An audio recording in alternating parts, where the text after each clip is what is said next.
of our Women in Food and Farming broadcast. For those of you who don't know me, I'm Kirsty Barden and I'm the Head of Business Development at MDS.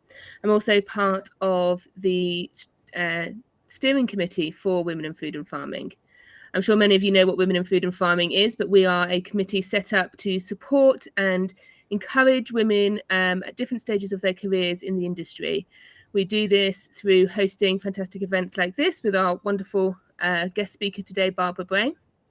We also host live events throughout the year where people can get together, have networking sessions with a variety of guest speakers. We've also recently launched in the last few months our own Women of Food and Farming website. So if you haven't seen it already, please do go and have a look. You can have a look at all of our previous videos, as well as see upcoming events focused for women within the industry, not just Women in Food and Farming events. So I'd like to welcome today Barbara. Barbara, thank you for joining us. Barbara has focused on, there's quite a lot to read about the fantastic Barbara, so I do apologise if I'm reading a huge stream, but she's very interesting. So Barbara's work has focused on delivering safe and nutritious, sustainable food for everyone. She works to deliver safety in the food supply, as well as working within the food supply chains and nutrition strategy for business. Prior to working as a consultant, Barbara worked in the Ugandan agribusiness sector before spending 14 years in technical roles within the European chilled food sector. She became a registered nutritionist with the Association for Nutrition, following an MSc in human nutrition. Her leadership roles have included being director of the Oxford Farming Conference and representing the private sector mechanism in speeches at the UN Committee for Food Security in Rome. She is also a fellow and committee member of IFST and a trustee of the Nutrition Society. Currently, Barbara is researching diet to protect the health of older adults in a doctoral training programme at the Centre for Public Health at Queen's University, Belfast. I did skip a few bits from your bio there, Barbara, because I wanted to make sure that we had something to talk about. But thank you very much for joining us today. It's a real pleasure to be on the stream today. I'm really looking forward to talking to you and seeing some of the comments from the listeners as well. And that's great. And so as Barbara mentioned, we are streaming live. You can write comments to us.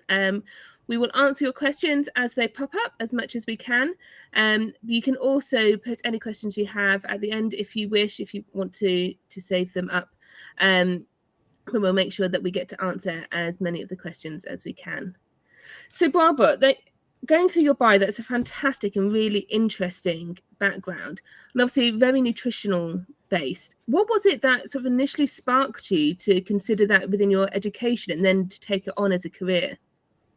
I think it was something that evolved for me. I don't remember the one point of crossing the line and saying, yes, this is definitely it. It was more an evolution from childhood. So as a child, I've got two younger sisters, and as a family, we would often do things in the kitchen. So I was born in the 70s. So my mother was a stay-at-home mum at that time, preparing all food from scratch. So I loved to get my fingers dirty, and we'd go and pick strawberries or soft fruit in the summer, and do all those kind of things where we were in and around food. And it was more, I guess, food in those years, those days, it was more about preparing things from scratch rather than having things ready made.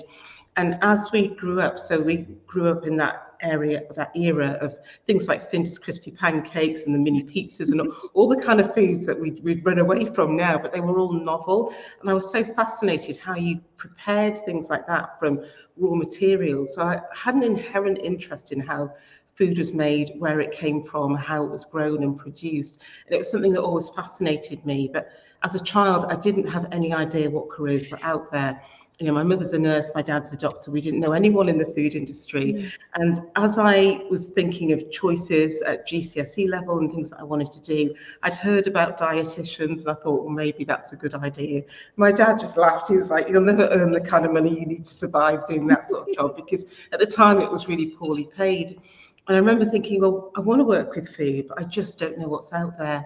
and mentioned it to a teacher at school. And she said, right, we have the careers day coming up. We'll find somebody who'll be useful for you to talk to. And true to their word, they brought in a food scientist who was working at a dairy processing company. And I spent the whole entire time talking to this lady.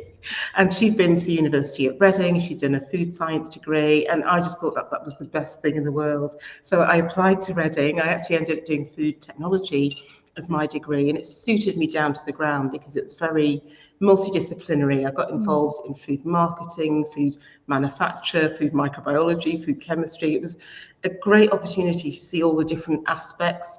Unfortunately, there wasn't much nutrition in it, and that was something that came later once I'd got several years behind me and realised that we've done lots of things with food, but not necessarily focused on people's health.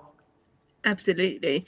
And Barbara, can you explain to me, is there a significant difference between a dietitian and a nutritionist, or are they very much on the same vein?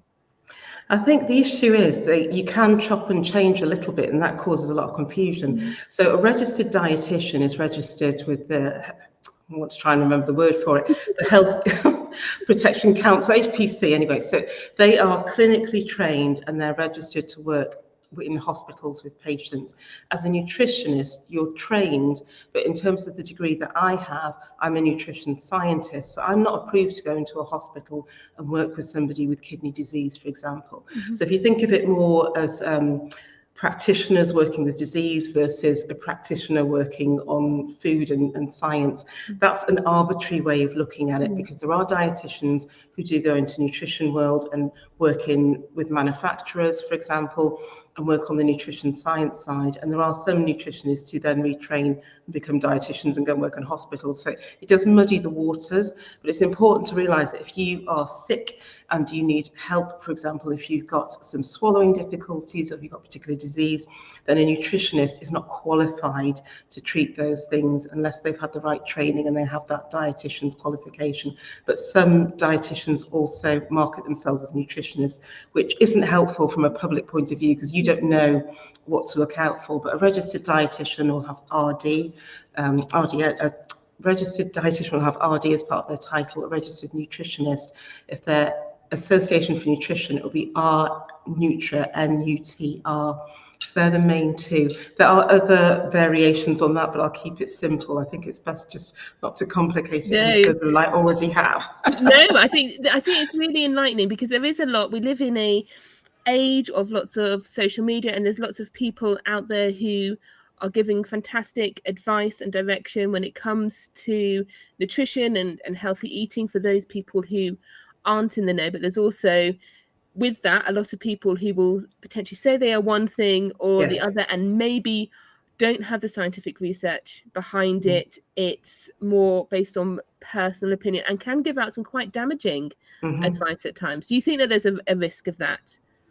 There is, because unlike dietitians, to be a nutritionist, it's not a protected legal title. So anyone can call themselves a nutritionist if they've done any course. You can just use that as a title.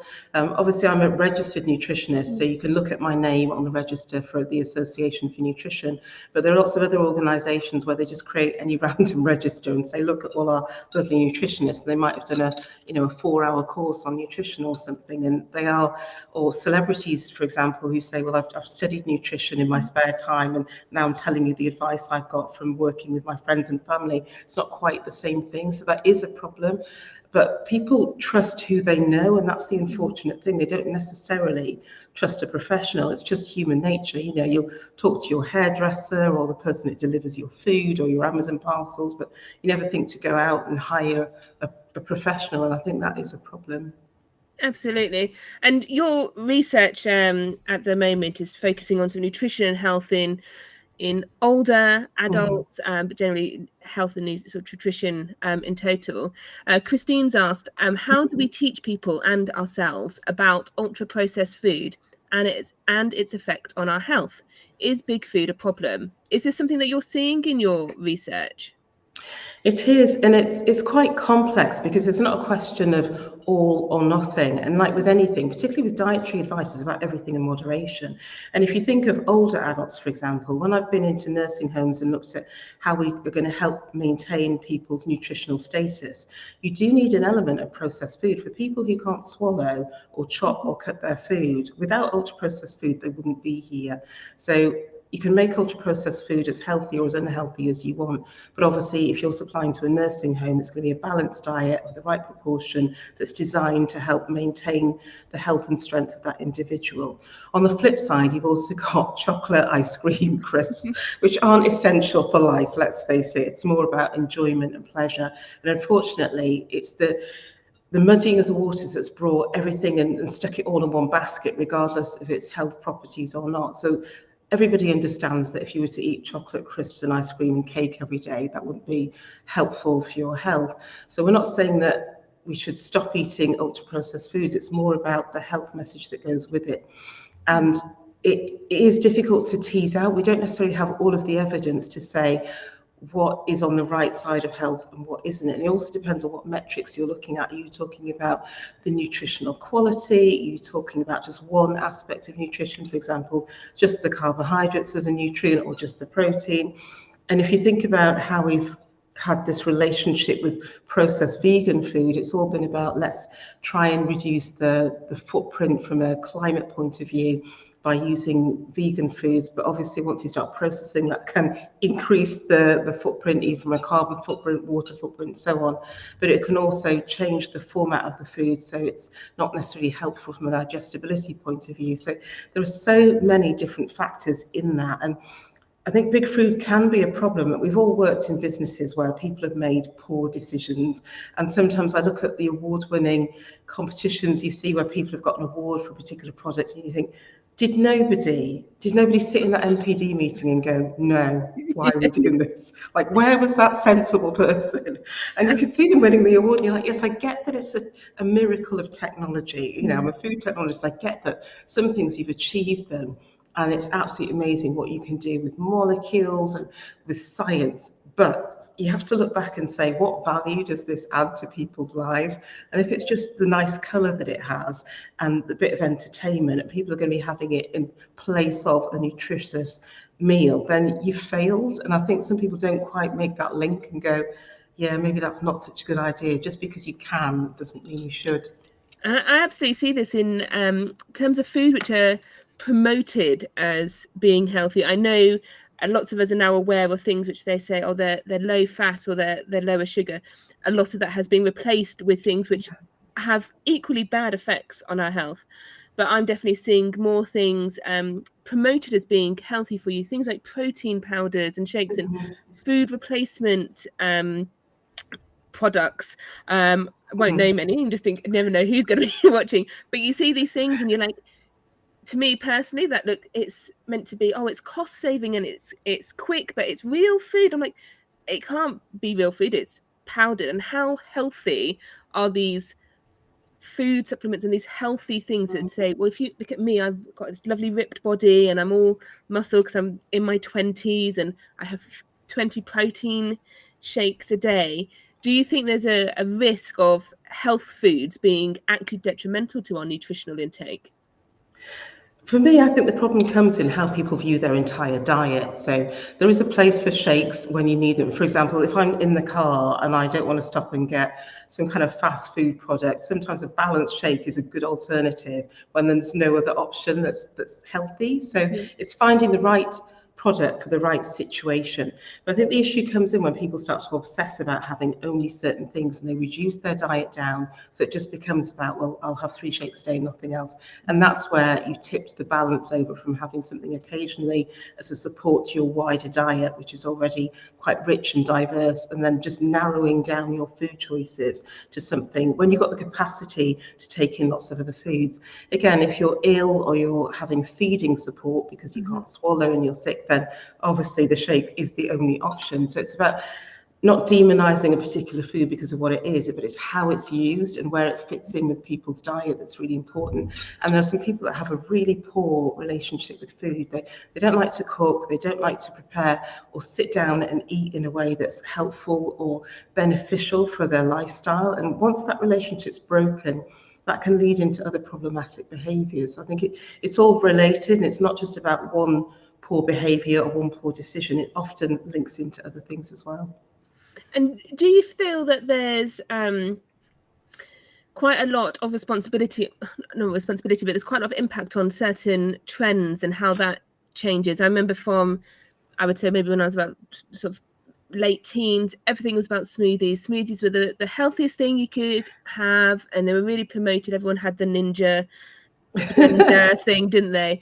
And then research came out saying, well, actually, smoothies aren't that good for you because they break down the cells, release more sugars, which gives you spikes those blood sugars. So they became sort of passe, and then it was like, oh, but you can have it if you chuck in loads of nuts and things into it. What do you feel is going to be the next thing that we might be looking at and thinking, well, actually, no, maybe that isn't the best health choice for us?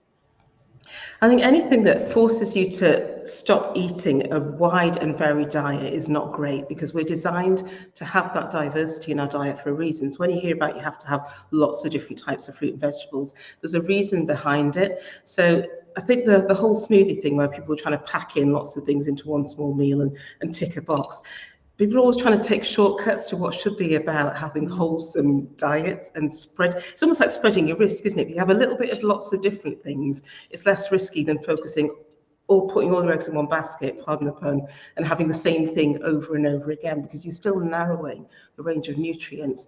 And you need to eat in a way that's helpful for your body. And obviously taking everything in as a liquid isn't great. You need to be able to chew your food and develop the saliva and all the digestive activity that needs to happen to digest your food well. So if you're shortcutting that process all the time, it's not great. And I think there always will be food technologists and developers who are looking and chasing the next big thing and not thinking through about the consequences if people make it a staple of their diet, and it isn't just one element of their diet that makes up a rich tapestry of foods that should be helpful for health. Because we're all busy, we're all tired, we're all chasing convenience, and unfortunately we end up, and there's a statistic that says a lot of people just end up having the same 6 meals on rotation a lot of the time, and that's not great. No, and you can understand then that people sort of break down their ability to try new things. Kate Russell says, most of us wouldn't think to consult a nutritionist ourselves. How could we mainstream that type of advice, and how might it be packaged to be accessible and affordable? Well, one thing that you can do is, if you want to access nutritionists, you can look up either a registered dietitian or registered nutritionist on the relevant website. So I can give you the links for those as well. In terms of advice that's there and easily available, so the British Nutrition Foundation has got its consumer facing, so they have a website that shows you kind of type in a question and all the answers will come up, or it will show you links to different documents where you can get that advice for free. So it's going to known and trusted resources. Obviously, Association for Nutrition and British Dietetic Association have theirs, but it's aimed more at professionals. So there tends to be documents and training aimed just for the people who are those professionals, but it's about finding the right consumer websites as well. So if you like, afterwards I can send you some links to places where people can access trusted and evidence-based information. Oh, fantastic. Well, we make sure we'll put that up on the Women in Food and Farming website. Now, Barbara, your current research is focusing around nutrition, particularly within aging communities. Now, I think when we chatted before, we spoke about how actually a lot of media attention tends to be on nutrition for younger people, particularly around the responsibility of parents giving the right nutrition to their children. Yeah. Where do you think the media is sort of missing that message, and how important do you think it is for people to be aware of the importance of getting that nutrition right all the way up through the different stages of life? Well, I'm hoping that we'll start to see a shift, because when I look at my peers, we've all got parents who are in their late 70s and heading towards their 80s. And you kind of think, well, I know media people tend to be a bit younger, but surely they must visit their grandparents or at least see some older people somewhere in their environment. And there comes a point, usually around retirement, where you start to see people getting chronic illnesses, or you'll hear of friends and relatives who are passing on and thinking, oh, they seem too young to die or too young to get that particular disease or chronic illness, and you think, well, what can I do differently to stop myself heading down that road? So what tends to happen in your mid to late 30s, people start to see those things happening in their friends and family and think, oh, I need to make some changes here. Yeah. So I'm hoping that kind of penny drop moment is what's going to happen within people in the media, and they'll start to realize you need to start thinking about what's going to happen as we age. I know for financial companies and pension companies, they're blue in the face trying to get all this information out there, and I really do feel that they try so hard, but everyone's like, yeah, I'll deal with that later. So I feel for anyone who's a financial advisor or pension specialist, because they've got their work cut out. People want to deal with the here and now today. They don't want to think about years and years and years later, you know, how they can manage their lives. But the problem is we are unconsciously incompetent about aging. We might pay into a pension plan, but we never think, what do we need to think about our aging process? What might change as we age? Who is going to be in our network? Who are we going to have our meals with? How are we going to spend our time? Because social isolation and loneliness, the development of chronic disease, how we have a relationship with food, all of those things will change as we age. So it's important to stay as healthy as we can for as long as we can, and push those chronic illnesses and diseases further down the road as much as possible, especially with the kind of issues that we're seeing with the healthcare system at the moment, where you can't get instant access to healthcare. So it's really important that we look after our bodies in that kind of midlife to aging period, so that we don't have to worry about, oh, how are we going to deal with this disease in the here and now? The longer you can leave it to start getting chronic diseases and illnesses, the better. Yeah. And do you think, obviously, when COVID first hit, the biggest concern group were people with that type 2 diabetes and obesity problems. Do you think that has had an effect on people thinking, well, actually, there is the potential for other diseases which are going to impact me if I'm in this high risk area because of my nutritional choices? Yes, there was a lot of concern around immune health, and also making sure that people didn't get those metabolic diseases, so the things like the type 2 diabetes and hypertension and so on. And unfortunately, those are the things that creep upon us without us realizing. And a lot of people will measure their weight day in, day out, but never think to check their blood pressure, cholesterol levels and things like that. And it's really important to know our numbers as we age. And by knowing your numbers, you can do something about it, whether it's about changing your diet, whether it's about doing more exercise, or whether it's about getting the appropriate medication. Because for some people, depending on your genetics, you might be more, you know, the prevalence of high blood pressure might be something that is within your family. So the lifestyle changes might not necessarily help that. So it's about seeking the right solution for the things that are developing as you age, and it's really important. I don't think those worries and concerns that we had when we saw COVID are going to go anywhere. I think we will be becoming more and more concerned about our health as we start to realise the stresses of modern living are causing us to become chronically ill more early than we used to. I've seen an increased trend in health monitoring devices, ones which will measure your blood sugar levels, for example, similar to somebody who was diabetic might measure those and to track them and to help you identify health issues early on. Is there much research in terms of the links between those and actually having an effect, or would you recommend actually doing your health checks with your physician, your doctor? I think it's about deciding what's important for you, and having that conversation with your GPs is really key. So you can also start this whole trend of worried well. And I think if you are a worried well person, getting a continuous glucose monitor is not for you, because you don't necessarily know what that means. You don't know whether it's something that you ate 8 hours earlier that's now kicking in, or whether it's something you've just eaten, because everything's related to each other. It's not just about, I had something 5 minutes ago, this is what the outcome is. So I think for people a bit nervous and a bit of a health worry, I wouldn't go near a CGM. Obviously, have the conversation with your doctor, because they know how you operate. But things like blood pressure and knowing your your cholesterol levels, I do think are really important. HbA1c, which looks at your 90-day blood sugar, again, it's a really good indication. That's what doctors will use to check for signs of pre-diabetes. So you can either access these things for free through your GP, or you can pay to have yourself tested at quite a low cost. You can go to Boots and have your blood pressure checked for free as well, or a minor cost. I can't remember how they do it. But all these things, I think we need to factor that into our healthcare and not just stand on the scales and expect that if we lose a couple of pounds, our problems will go away. I think these things creep up on us, and knowing our numbers is very key. I do remember I went to, I think it was Lama last year, and they had a fantastic service where they would take, because farmers are notorious for avoiding a doctor at all costs, unless it's hanging off. Yeah, you can fix it yourself. But they were volunteering and taking people's blood pressures there, and doing a very quick and simple test, which I thought was a fantastic service to get those who are more reluctant to make those first steps into caring about themselves. Because, like you said, it's easy to ignore, isn't it, until a problem comes up. Definitely.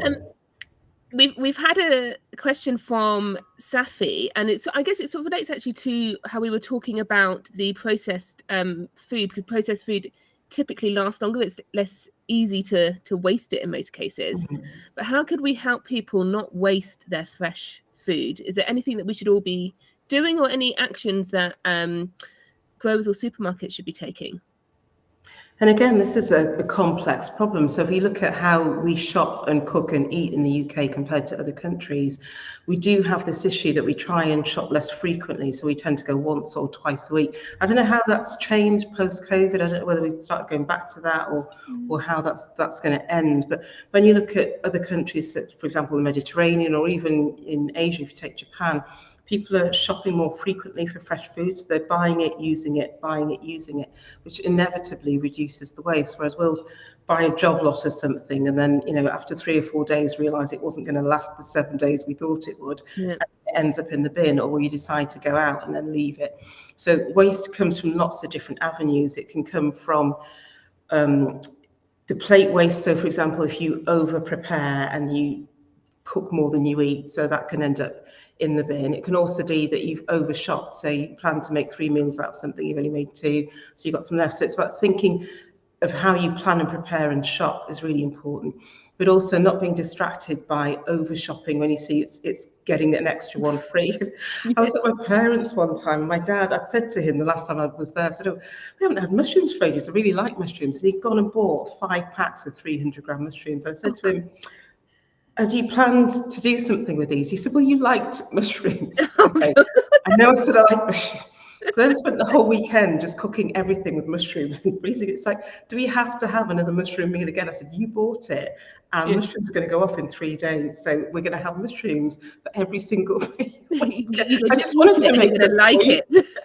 Seriously, because, particularly as people get older, what you tend to find is if you're in a 1 or 2 person household, the pack sizes that you're getting in the supermarket don't work well for you, because you can't get through them quickly enough before it starts to go off. And I do think with the work that I'm doing and looking at some of the barriers that older people have to maintaining a healthy diet, food access is an issue, because you don't want to buy something that you're going to have to throw half of it away from.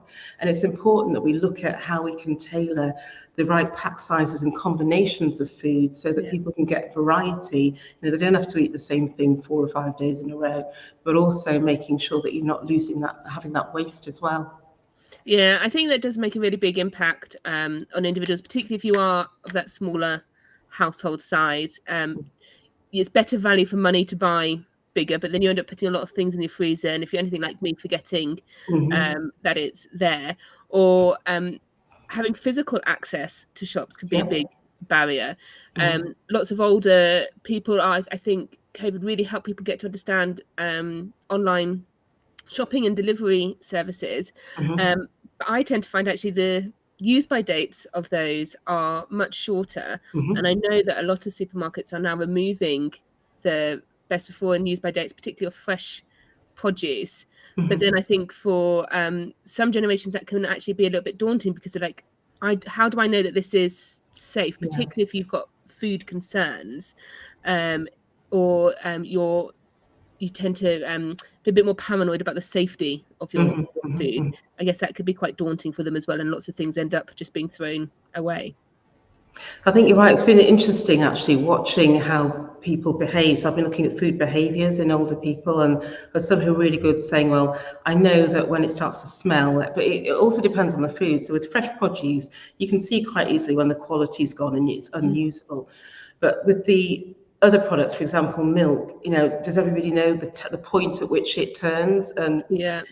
I think there's a lot of things where they'll never remove the use-by dates because it's a food safety issue. But the best before, I think it's more about quality, isn't it? So it's about people understanding, yes, I can still use it, or I can blitz it. It might not look so nice, I can still eat it. But I think you're right. There's a bit of a misunderstanding. And if anyone's interested, there's a really good report that the FSA do, and it's called Food and You Too. It comes out twice a year, and it's a questionnaire that goes out to I think it's about 1,000 families or something like that, and they ask people about their food behaviours and their understanding of food safety, and they do it across the age range. They'll take young people, they'll take older people. It's really interesting to see the different responses they get to the questions on at what point would you hold this in your fridge for, or when would you decide that this was past its best, and things like that, or what do you see as a sustainable source of this particular food. So I find it fascinating to sit and leaf through all the results. If you're into that kind of thing, then do. I think it's quite interesting to look as well how people view fresh versus sort of frozen or tinned, and actually understanding in some cases nutritional value of frozen or tinned products is equal to or better than fresh produce. People think, well, I'm eating fresh spinach or fresh peas, that must be good for me. But actually a lot of the good vitamins and things have started to break down by that point, even though it still looks lovely and green. And I do agree, frozen vegetables don't hold that same appeal when you plop them onto a plate. But actually, if you're just looking for that nutrition and not that food waste, they're a good alternative, would you say? They are a good alternative, and it's unfortunate we almost demonise frozen and canned food, and I get why people do that, but if you're lazy about the terminology, it's about having the fruit and vegetables, and the mechanism or the manufacturing process is less of the issue. If you've managed to preserve those nutrients, those important micronutrients, the vitamins and minerals, that's really good, and we shouldn't demonize those foods because they've come in a can or a frozen bag or so on. Obviously, if it's canned and it's got cream and salt added, that's a whole different ball game. But if it is just the canned carrots, then we're good. Kate says, can Barbara give us her top 3 nutrition tips for middle-aged women, please? Well, my own personal ones are making sure I've got a diet that's rich, it's diverse. So when you think of carbohydrates, looking at fibre, making sure that you've got that fibre there. Other things that can be a problem is lack of folate for middle-aged women. So green leafy vegetables, so your rocket, your watercress, your spinach are really good to have in. And if I can only have one more, which one will I pick? Do I want to focus on vitamin B12? Oh, yeah, there's so many things I could say, but as we age and once we get into middle age and beyond, our ability to absorb vitamin B12 gets impaired. It's about making sure that, yes, it's only found in animal type products, but if you want to take supplements to help you with your vitamin B12, that's also good as well. So they're my top tips. Lovely. And I guess it leads me on quite nicely. We spoke before, me and Bob have had a chat last week about there's an ever-increasing focus on sort of information around the menopause and women sort of facing the perimenopause, things that just were never spoken about before, and it's all fantastic sort of information sharing and people getting to understand what's going to be happening to their bodies. Do you think that nutrition can play a big factor in controlling some of those symptoms and outcomes of the menopause? It certainly can. So when you are eating, you tend to just do it. You tend to do the same things over and over again, and that's where a lot of the problem lies, because our bodies are developing. So it's a moving target. So if you carry on eating the same way that you used to, but your body's changing, inevitably there's going to be a bit of a problem. And I think for me personally, I noticed this first with alcohol. I wasn't really enjoying it anymore, and you can get some really serious hot flushes with it. So that quickly went by the by. It's like, right, okay. And realizing that a lot of sugary foods weren't helpful. helpful. But also the time at which you're eating and the quantity that you're eating at certain times of day can vary. And it's personalised. I wouldn't give out blanket advice, but you need to work out for yourself what is causing your digestion problems. And if it's a problem that you can't manage, go and see your GP, because there could be something untoward. It might not just be the menopause, it could be something else in there. But I think it's important to understand that the changes that are happening and look at how you respond to that with food. So if you've got a craving and a snacking, is that just a point in time, or has it carried on and has it been going on for 2 or 3 years? In which case, do you need to seek help? Because often with peaks and troughs across the month, you'll crave certain things and then that'll stop, and then you'll move on to something else or back to your normal diet if you're really lucky. I know for myself, when I've had menopause cravings, like, really, you're not hungry, but you feel this, I need to eat something, and that's how it works. Yeah, that sort of insatiable sense of needing some sort of satisfaction. Exactly. I think we've all been there when we've eaten a family pack of crisps and you feel the regret afterwards. I don't think the deep shame. Yourself. You're doing well. I think at some point your gag reflex is going to kick in and say stop. Everyone's got their thing, I suppose. Exactly. Would you say, well, have you noticed in any of your research that women are more prone to brush off symptoms caused by a lack of certain nutrition? As well, I'm busy, of course I'm tired, I've got the kids, I'm working full time. Do you think we're more prone than men to just sort of be like, oh, it's something else, but actually we should be focusing on our intake a bit more? Well, it's interesting you say that. So I was looking at some research figures on women and physical activity versus men and physical activity. And it seems to be that men seem to take better care of themselves as they hit middle age. So you'll see the whole mammals thing, men in lycra on a bike. And women tend to reduce their physical activity. It's almost as if they do fewer things or fewer activities to take care of their health. And so they might not eat as well because... Sorry, there's a big machine going past me right now. So they'll not take as good care of themselves. So snacking, because they're running between missions, either caring responsibilities for children or caring responsibilities for parents, whatever it is, you'll find that they just shrink their activity that's about helping them do well and thrive. And I don't know what the answer is for that. I just feel that women are sandwiched in impossible situations that men don't get into. Men will be like, right, I'm done. I need space for myself, time for myself. I'm going to go out and find that relaxation, and that's that thing that I need to do that makes me feel better. Whereas women are busy trying to fix everybody else and then forgetting about themselves. So if anyone's got the answer to that, I'm listening. I would love to know the answer to that. I definitely would know that in myself, and I'm guessing I'm heading towards the perimenopause stage. Didn't realize it happened so young for people.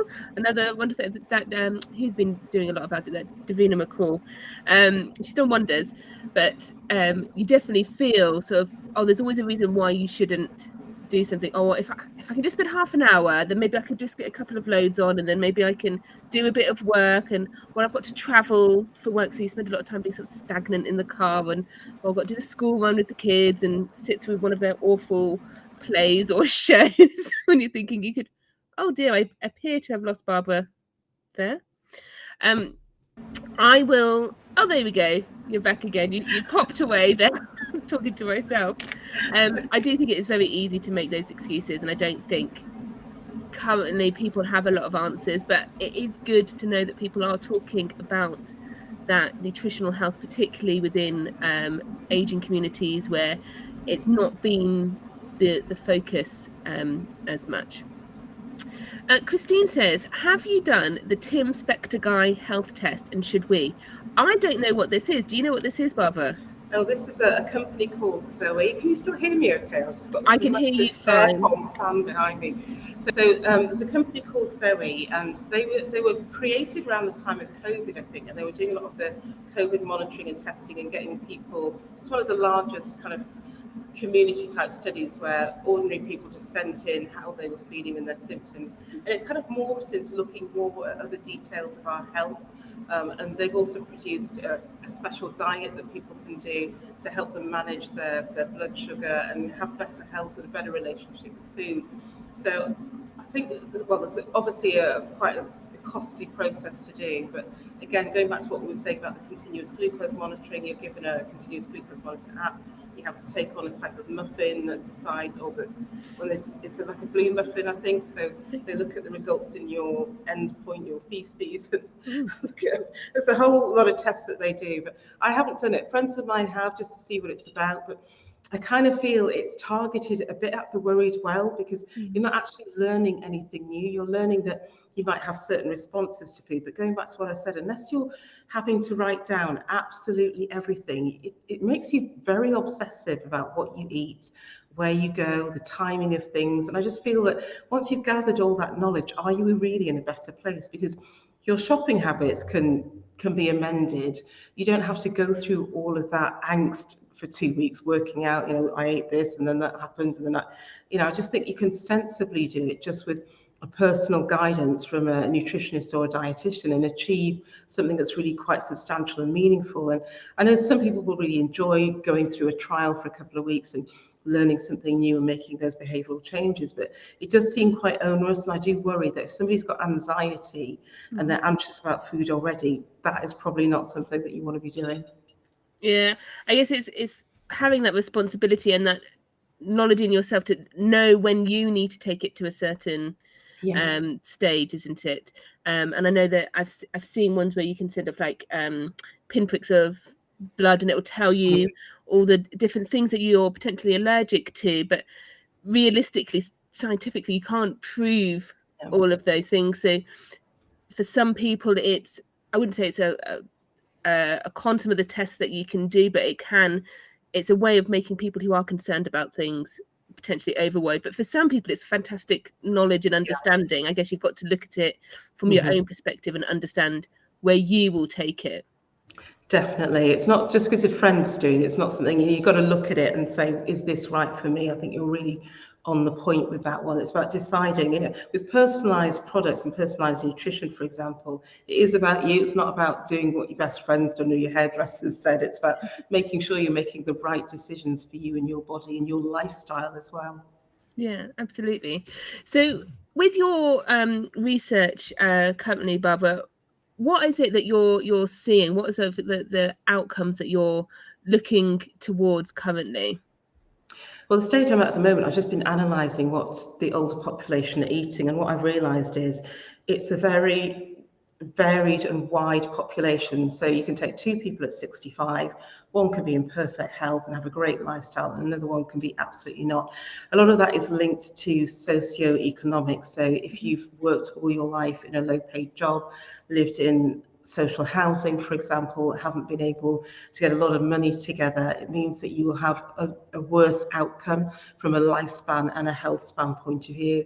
Then there are other people, middle income, who will also have issues on health span because of the type of lifestyle they've led or the environment that they've been in. So things like air pollution can contribute to reducing your health span. Being a woman will give you a shorter health span on average than being a man. So there's all sorts of things that will impact people's health spans. And what I'm trying to do is find ways in which we can help increase people's health span through helping to improve their diet and their quality of food. But obviously, you can only do that from a point where people are able to access good quality food and it's affordable for them. If people are below that line, it's about looking at other solutions. It's not about their personal choices. It's about using state-funded options or charitable options to try and improve the quality. Or if there's social housing for older people, making sure that it includes eating in commensality, where people can have meals or lunches together or go to lunch clubs or faith groups and things and have meals that are really good quality, that are going to help them not only socialize but also get the right nutrition. Because what I'm realizing is you can't look at nutrition in isolation. You've got to look at it as part of the social structure and the cultural behavior and physical activity and housing. And it's just one aspect of healthy aging. It's funny because I was at a conference just a few weeks ago, and a lady who specialises in interviewing and working with people who've reached 100 plus years was saying that we've got all these things that we're doing around nutrition and healthy, making sure we've got enough physical activity in our day. And socializing and what have you, but at the end of the day, your attitude and just letting things go, not holding grudges and being nice to people actually counts for a lot more than you think. Oh, And I was amazing. like, what? So I'm right now to tell my partner to stop moaning so much because it's bad. It's actually bad for his health. It is actually bad for his health. You have it on my authority from what I heard from I'll tell this him. woman who's the worldwide specialist in looking at centenarians. If she said that's what it takes. Margaret, you talked about, you sort of touched on in terms of socioeconomic type backgrounds, making sure that people have access to almost social eating. Yes. Is there any research which sort of supports the fact when you've got communities who their culture is much more social based with large groups eating together or the family units eating together, is there aging within their elderly population better, worse, or comparable to more isolated, like our communities where we sort of, it's quite normal to eat solo, eat on your own, or just within your small home family? Yeah, it is supported by evidence that people who are socially isolated and lonely do have poorer health outcomes. You might have heard that social isolation is akin to smoking in some ways. So that was a piece of research I think that came out 3 or 4 years ago. But it's also on the podcast that I did. So I've got a podcast called Women Positively Aging. We did do an episode on social isolation and loneliness. I'll put the links to some of the evidence there. So if anyone's interested in learning more about that.